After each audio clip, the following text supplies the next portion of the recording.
Ini tapak camping. Siapa-siapa nak camping, ni tapak camping.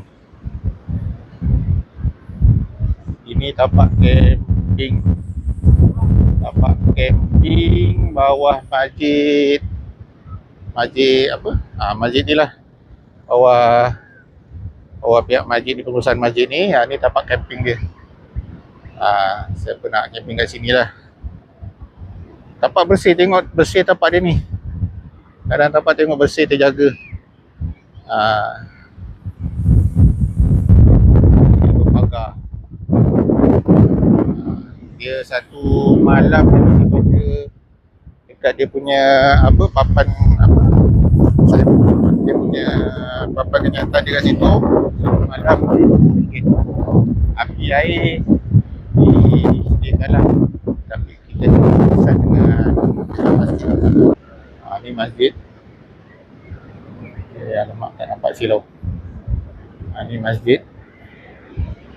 Dia toilet semua kat masjid ni lah.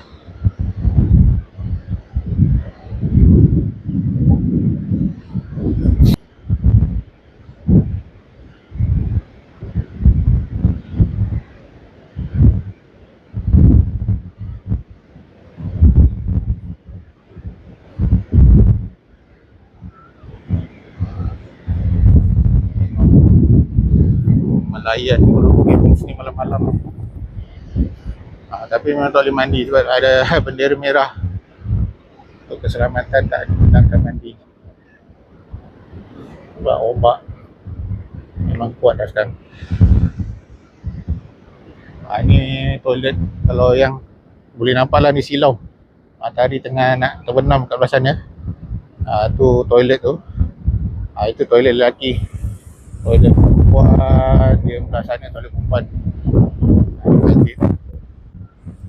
Jadi fasiliti siapa yang camping, sewa dengan pihak masjid, fasiliti toilet apa semua ada kat sini lah, boleh guna.